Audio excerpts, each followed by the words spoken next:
Yeah. All right. It's the CXM experience, where experience is the new brand. And as usual, I am Grad Kahn, CXO at Sprinkler, and I'm here to talk about a customer story today. So the customer story I want to use today is one of my favorites, and it's not the usual customer story that people expect. Typically, we'll talk about Microsoft, we'll talk about Dell, we'll talk about Cisco, we'll talk about Intel, and we'll talk about McDonald's, and we'll talk about all these like really interesting brand stories. Samsung's a huge story for us. They've done some amazing things. Apple's a huge story. Today, I'm going to talk about a company that you probably know, but you probably don't think about very often. And that company is a company called Rust-Oleum, which is spelled Rust-Oleum, Rust-Oleum, which has been in business since 1921. So this company is nearly 100 years old. It's nearly $1 billion in revenue. And Rust-Oleum is actually a manufacturer, as you probably know, of protective paints and coatings for both home and industrial use. It was founded by someone named Robert Ferguson in the 1920s, 1921. He was a sea captain. And what he noticed is that when fish oil spilled on rusty metal decks on boats, that stopped corrosion from spreading. So he basically created a paint that incorporated whale oil into the formula. So he used whale oil, mixed it with paint, and then used that as a way of preventing rust from spreading on boats. Now, they don't use whale oil anymore. Instead, today they use the tears of baby seals. No, they use baby seal oil. No, just kidding. They don't use that either. No fish are harmed in the making of Rust-Oleum today. So today it's resins derived from alkyds, polyurethanes, epoxies, and latex. So it is whale and seal oil free today. But what a cool story, right? It's like I always love these stories of invention. Slinky is like this as well, actually. Stories of invention where people are not necessarily looking to start $1 billion company, but they see something, they realize that there's a solution. No one else saw it, which is always the cool part of it. And the next thing you know, poof, here's a new company, here's a new product. And Rust-Oleum pretty much owns the corrosion resistance paint category. In fact, a little fun fact about Rust-Oleum, the Golden Gate Bridge in San Francisco, which if you've ever been to San Francisco, you'll notice there's almost like a basket hanging underneath the bridge that moves back and forth. That basket is a painting platform that essentially moves back and forth across the bridge continuously. And never, basically once they get to one end of the bridge and they painted it, they turn around and they paint the bridge all over again. The Golden Gate Bridge in a state of being constantly painted to protect it from the sea and salt and everything that's there at the mouth of San Francisco Bay. And the paint that they use to paint the San Francisco Bridge is, you guessed it, Sherwin-Williams. I got you again. No, it's Rust-Oleum, obviously. So Rust-Oleum is the paint used to do the Golden Gate Bridge, which is kind of cool, right? So it's a really neat company. Now, when you think about the company Rust-Oleum, you're essentially thinking about kind of a chemical company, right? They're making paint, fairly industrial. It's going to be a reasonably traditional sort of business. And you wouldn't necessarily think, these will be like the leaders in modern channels. These will be the leaders in social. These will be the leaders in sort of, but they are. I actually met with the CMO at Rust-Oleum not long ago, kind of pre-COVID. We had an event in Chicago, and she was at the dinner. Her name's Lisa.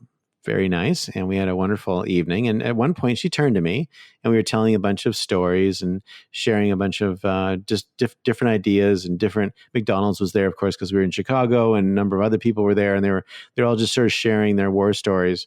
And she turned to me at one point and said, "I'm the CMO at Rust-Oleum." And I said, "Oh, fantastic. Great to meet you. I'm a big Rust-Oleum fan. I've used it many, many times over many, many years." And she just very casually looked at me and said, "I literally couldn't do my job without Sprinkler." I was like, wow, okay. Tell me more. And what she did is she told me this very interesting story about targeted marketing that I had, I don't know, maybe not fully grokked before.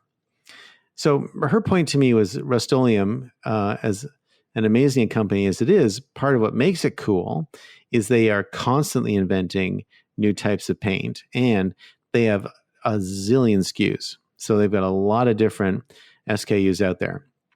And she said, the challenge is that I can't afford TV advertising for any of these SKUs. None of them are big enough to support a TV budget, but somehow I have to tell people about them, particularly when they're new.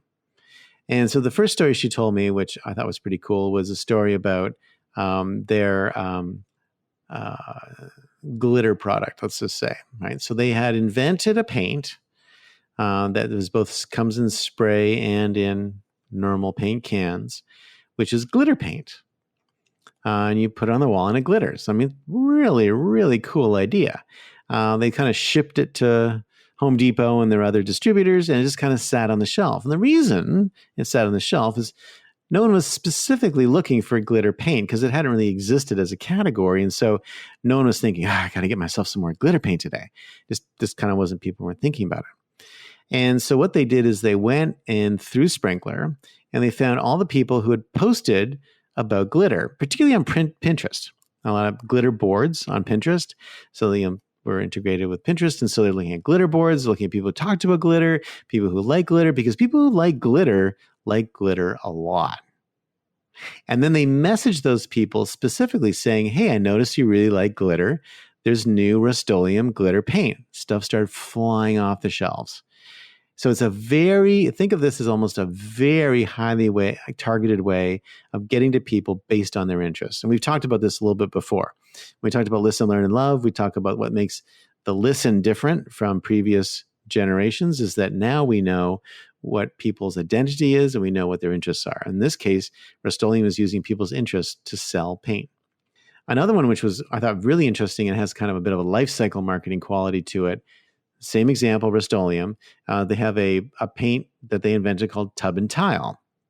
Now, Tub and Tile sounds pretty magical. So basically, Tub and Tile paint, get this for a second, okay, is if you've got a tub which is deglazed, and if you've ever had to reglaze a tub, it's a horrible, messy, terrible business, or tiles that have sort of deglazed or kind of gotten messy. To replace tiles or to replace a tub or to reglaze, very, very hard. So Tub and Tile is a paint that essentially does the job of reglazing your tub or tile, hence the name Tub or Tile, and does it with reasonably little fuss or muss. But again, very few people are wandering the streets thinking, I need me some Tub and Tile paint. Because who would even think that existed? Like, it's like, who would think someone would have even been able to invent something like that? It just would never have occurred to me. So what they did is they went in through Sprinkler again, and they found people who were talking about renovations, people who were talking about their bathrooms, people were talking about tubs, people were like, there's a lot of conversations like that going on out there. And they said, hey, have you thought about Tub and Tile paint instead of reglazing or instead of ripping your tub out or instead of taking all your tiles out? And again, stuff flying off the shelves. The last story I'll tell you, again, another Rust-Oleum story, it's a bit tricky in the paint business. And the reason it's tricky is that styles and colors change all the time. And some people argue, and I would say I think I observe this, that because of our sort of global footprint as humans now, styles are changing more rapidly and new fashion spreads more rapidly around the globe because of our networked connections. And so what would happen is that Rust-Oleum would make a set of paint colors based on the season. But by the time they went through the channel and got in the stores, put on the shelves, etc., taste would have started to change again. And so what they do instead is Rust-Oleum uses Sprinkler to see what the emerging color trends are. And then they produce to the emerging trends, and they're able to be on top or slightly beating the market as opposed to being behind, which again is, I think, an amazing story. So, whenever someone says to you, well, Yeah, all that modern channel stuff's kind of cool for all the tech firms, or cool for the big consumer products firms, or cool for the big financial services firms, but not for us. Remember the story of Rust-Oleum. Rust-Oleum is a company that you may not have thought of as being one of the most innovative marketing companies in the world, but it is. Rust-Oleum is one of the most innovative marketing companies in the world. They're doing some of the most sophisticated tracking of consumer trends, some of the most interesting targeting against life cycle, and some of the most fascinating targeting against taste. And I can't say that very often about very many companies. So kudos to Rust-Oleum, kudos to Lisa and all the work she and her team are doing. And thanks for listening. This has been the CXM Experience. I'm Brad Kahn, and I will see you next time.